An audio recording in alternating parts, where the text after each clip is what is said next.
Culture میں جب کوئی چیز قابل عزت سمجھی جاتی ہے تو لوگ اس میں عزت تلاش کرنا شروع کر دیتے ہیں. یہ نہیں دیکھتے کہ یہ حقیقت میں قابل عزت ہے بھی یا نہیں ہے. اسی لیے اللہ نے ہمیں کلچر کی بھینٹ نہیں چڑھایا بلکہ اللہ نے پیغمبروں کو بھیجا ہے. وہ پیغمبر آپ کو بتاتے رہیں گے یہ صحیح ہے اور یہ غلط. اب وہ گائے کے گوشت پہ بات آئی تھی کہ کلچر انڈیا کا کلچر کیا ہے, گائے کا گوشت نہیں کھانا. کتنا بڑا ہندوؤں نے اپنا نقصان کر لیا, کتنا بڑا نقصان کر لیا اپنے مذہبی لوگوں کی باتوں میں آ کے. ہم کسی کا مذاق نہیں اڑاتے کسی قوم کا, لیکن ہم ہندوؤں سے کہتے ہیں کہ تم کیوں اپنے مذہبی اسکالرز کی باتوں میں آ رہے ہو بھائی, جنہوں نے تمہیں گائے کے گوشت جیسی عظیم نعمت سے محروم کر دیا. کیوں آ رہے ان کی باتوں میں؟ کھاؤ کھلاؤ لوگوں کو.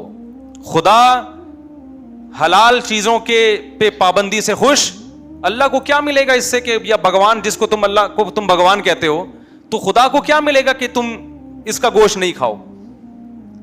اللہ کو اس سے کیا خوشی ہو رہی ہے؟ اللہ نے پیدا کس کے لیے کیا ان جانوروں کو؟ ہمارے لیے پیدا کیا. جب اس کا دودھ پیتے ہو, مرغی بھی تو کھاتے ہو نا. اگر ظلم ہے گوشت کھانا تو وہ مرغی کا گوشت کھانا بھی ظلم ہے, اور اگر ظلم نہیں ہے تو گائے کا گوشت کھانا بھی ظلم نہیں ہے. تو عرب کا کلچر تھا بتوں کی عبادت. کچھ چیزیں کلچر میں ٹھیک بھی تھیں, کچھ چیزیں کلچر میں غلط بھی تھیں. جو ٹھیک تھیں اسلام نے اس کو باقی رکھا. عرب کا کلچر تھا حج کے موقع پہ صفا مروہ میں دوڑتے تھے.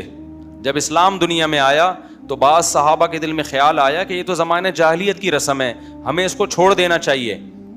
تو قرآن کی آیت نازل ہوئی, ان الصفا والمروۃ من شعائر اللہ فمن حج البیت او اعتمر فلا جناح علیہ ان یطوف بہما. کہ یہ شعائر اللہ میں سے ہیں, جو بھی حج کرے گا یا عمرہ کرے گا اس میں چکر لگانے میں کوئی حرج نہیں ہے, اسے کوئی گناہ نہیں ملے گا. وہ یہ نہ سمجھے کہ میں زمانہ جاہلیت کی رسم پوری کر رہا ہوں, کیونکہ وہ رسم ٹھیک تھی. تو پتا چلا بھائی کلچر کی ہر چیز غلط بھی نہیں ہوتی, کلچر کی ہر چیز ٹھیک بھی نہیں ہوتی. بعض لوگ کلچر کی بلا وجہ بھی مخالفت کر رہے ہوتے ہیں. اب کلچر کی بلا وجہ مخالفت, کلچر میں ایک ڈریس رائج ہو گیا ہے, آپ خامخواہ میں دوسرا اسٹائل کے کپڑے پہن کے گھوم رہے ہو, ایک عجیب ہی لگ رہے ہو کہ یہ پتہ نہیں مریخ سے آیا ہے یا کوئی اور سیارے سے آیا ہے. جیسا لباس کا رواج ہے وہی والا لباس پہنو بھائی. سمجھتے ہیں کہ نہیں سمجھتے ہیں؟ میں جب عرب ملکوں میں جاتا ہوں تو کوشش کرتا ہوں وہ جو ان کا جبہ ہے نا وہ پہنوں. وجہ اس کی ہے کہ بات کہنے میں اچھا تو نہیں لگ رہا, آپ لوگ بھی محسوس نہ کر جائیں, شلوار قمیض میں نا عرب ملکوں میں ایسا لگتا ہے جیسے چندہ مانگنے آیا ہوا ہے آدمی. معذرت کے ساتھ, ہمارا ڈریس ہے, میں فخر ہے اس پہ, لیکن پتہ نہیں ایسا غریب محسوس کیوں ہوتا ہے. شلوار قمیض بہت اچھا ڈریس ہے, لیکن ہم نے چندے مانگ کے ڈریس کو کیا کر دیا ہے. چندے آفیشلی بھی مانگے جا رہے ہیں, ہمارے حکمران بھی. جب بھی سعودی عرب کے بادشاہ سے ملیں گے تو بھائی اب تو میمز بھی آ رہی ہے نا, جب بھی ملیں گے وہاں بھی چندہ, اور مختلف ٹائپ کے چندے. یہاں سے ایسے بھی چندے ہو رہے ہیں کہ کسی مولانا ٹائپ کے آدمی نے ایک چار دیواری کھڑی کی, بخاری رکھی, بچوں کو بٹھا دیا, یتیم بچوں کو, تصویریں کھینچ کے عربوں کو بھیج دی کہ دیکھو ہم بخاری پڑھا رہے ہیں, ہم صحیح حدیثیں مدرسے کے طلبہ کو پڑھا رہے ہیں, بخاری پڑھا رہے ہیں. دے دنادن وہاں سے چندہ آنا شروع. یہاں کوئی مدرسہ نہیں ہے اور یہ جناب اپنی داڑھی کو بھی کیش کرا رہا ہے اور یتیم بچوں کو بھی کیش کرا رہا ہے. ایسا بھی ہوتا ہے. تو شلوار کا پھر ایسا امیج کہ غریب, تو ایسا امیج بن گیا ہے نا کہ مجھے ڈر لگتا ہے کہ شلوار قمیض پہن کے کسی عربی کے پاس جا رہے ہو, یہ نہ سمجھے کہ یہ کیا مانگنے آ رہا ہے. تو پہلے ہم اپنے لباس کو عزت دے دیں, چندے نہ مانگ کے, اس کے بعد انشاءاللہ شلوار قمیض کی اتنی عزت ہو جائے گی کہ ایسا لگے گا کہ یہ چندہ دینے آ رہا ہے. کیا خیال ہے؟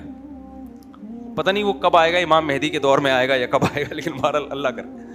وہ ایک عربی کو کسی پاکستانی نے بتایا کہ ایک فیکٹری کا مالک بیٹھا ہوا تھا سعودی عرب میں, پاکستانی تھا, کروڑ پتی آدمی.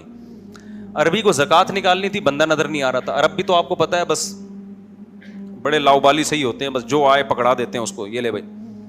تو اس کو نظر آیا شلوار قمیض میں بندہ بیٹھا ہوا ہے نا, یہ گیا اور ایسے نوٹوں کی گڈی نکالی, بولا یہ زکوٰۃ, یہ لے.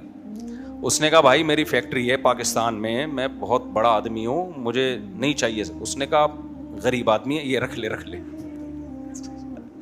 غریب آدمی رکھ لے.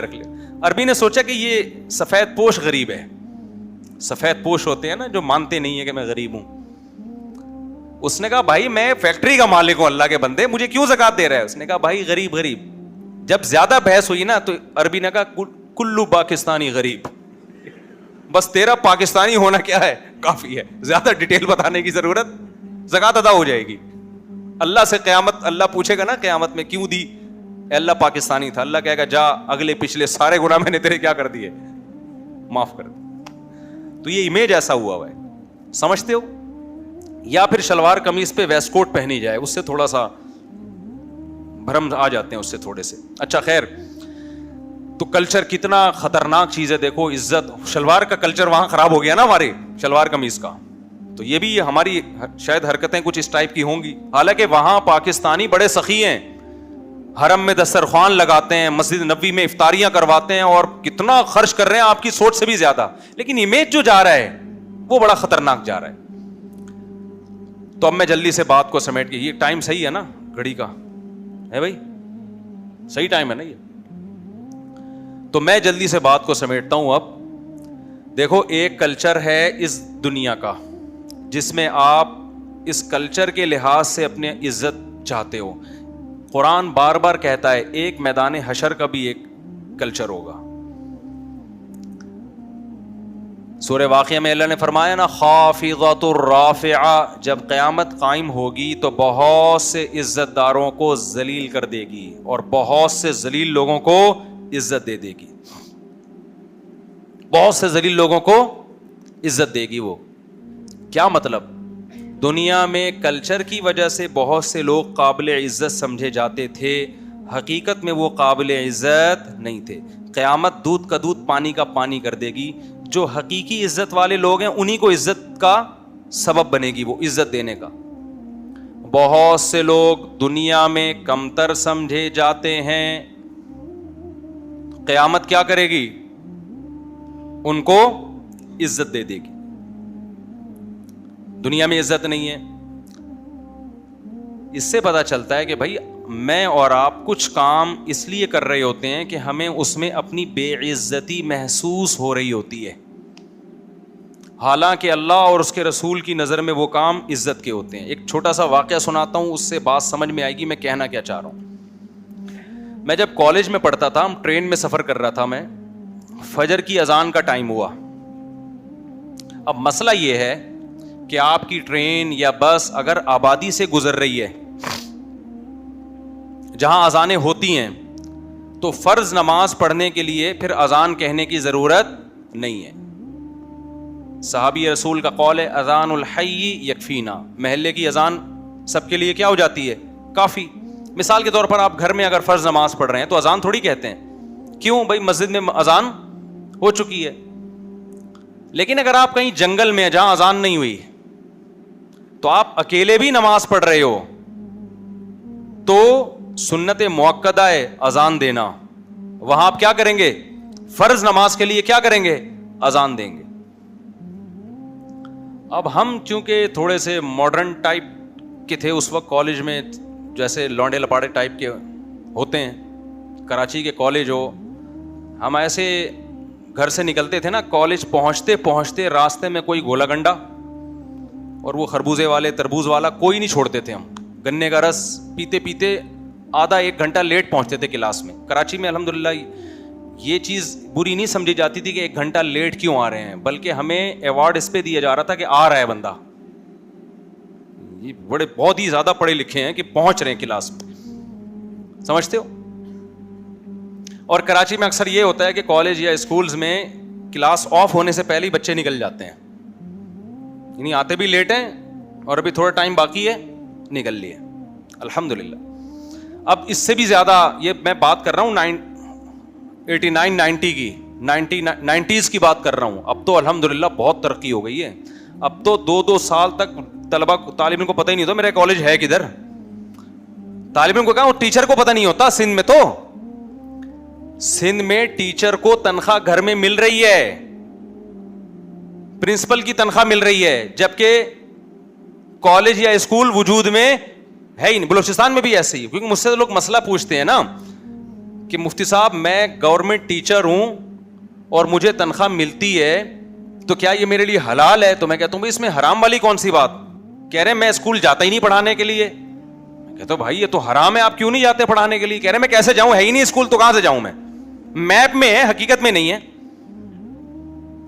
اس وقت پتہ چلا کہ ملک ماشاء اللہ ترقی کی راہ پہ گامزن ہے, سندھ میں بھی, بلوچستان میں بھی الحمدللہ.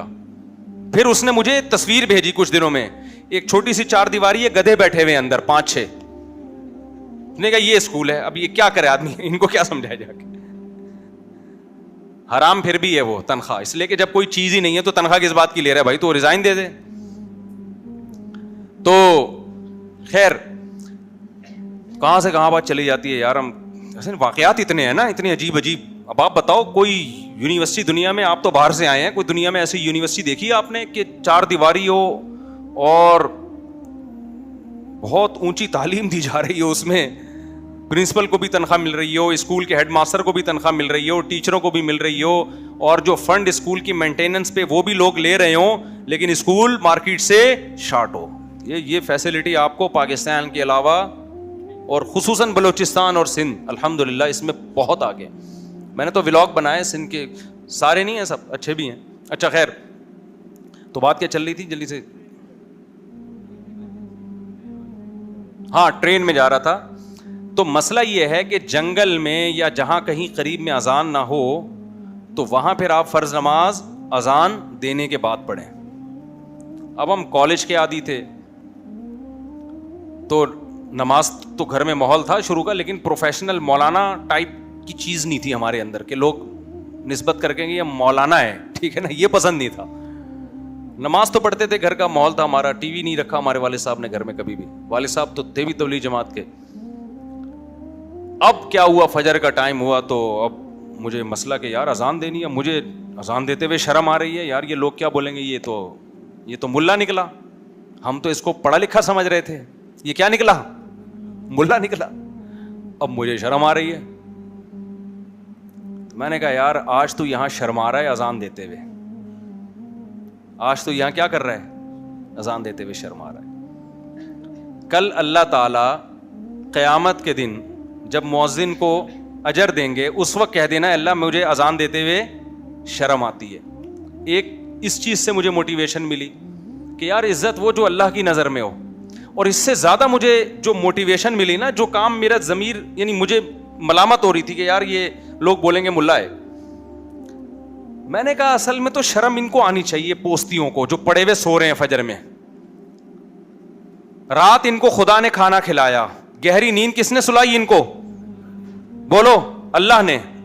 کتنے بڑے انعامات, اور جب چاہے اللہ سیکنڈوں کے اندر اس ٹرین کو ٹریک سے ہٹا دے, سارے پڑے ہوئے ہوں گے کٹے ہوئے. اور خدا کا ایک مطالبہ ہے کہ حی علی الصلاۃ پہ لبیک کہو اور وضو کر کے میرے سامنے نماز پڑھو. تو شرم تو ان کو آنی چاہیے. میں نے کہا جب یہ غلط کام کرتے ہوئے ان بے شرموں کو شرم نہیں آ رہی تو ہمیں خدا کی طرف لوگوں کو بلاتے ہوئے شرم کیوں آئے. اس سے موٹیویشن ملی, ہم نے کھڑے ہو کر اذان دے دی. آئی بات سمجھ میں کہ نہیں آئی ہے؟ کیونکہ بعض دفعہ اذان دینا بھی ایک شرم والا کام سمجھا جانے لگا ہے. ایک رشتہ ٹوٹا ہمارے محلے میں, ایک صاحب کی بات طے ہو گئی, لڑکی والے آئے رشتہ طے کرنے کے لیے. اچھا خاصا ایجوکیٹڈ لڑکا تھا, پڑھا لکھا خوبصورت لڑکا, ہینڈسم. وہ اذان بھی دیتا تھا مسجد میں جا کے. اس نے اذان دی ہے تو لڑکے کے والد نے فخر سے لڑکی والوں کو بتایا کہ ہمارا بیٹا ماشاءاللہ اذان بھی دیتا ہے. انہوں نے کہا بھائی یہ تو ملا ٹائپ کا آدمی نکلا, رشتہ توڑ دیا. صحیح ہے نا, رشتہ توڑ دیا. سمجھتے ہو کہ نہیں سمجھتے ہو؟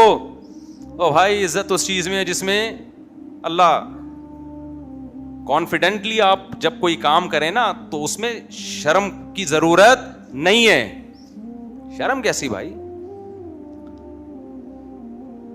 تو ہم نے پھر اذان دی, پھر ہم نے کہا یار ان پوستیوں کو شرم آنی چاہیے. انسان بڑا اپنے آپ کو پتہ نہیں تکبر کی وجہ سے اس کا دماغ خراب ہو جاتا ہے. 2 ٹکے کی اوقات نہیں ہے انسان کی بھائی. یہ آج جو ہمارے ایک لبرل لوگ 3 پیس سوٹ ٹائی پہن کے اپنے آپ کو پتہ نہیں کیا سمجھنا, پڑھا لکھا سمجھنا شروع کر دیا. بھائی تمہارے پر ذرا سی اللہ کی نظر ہٹ گئی, 2 ٹکے کی حیثیت.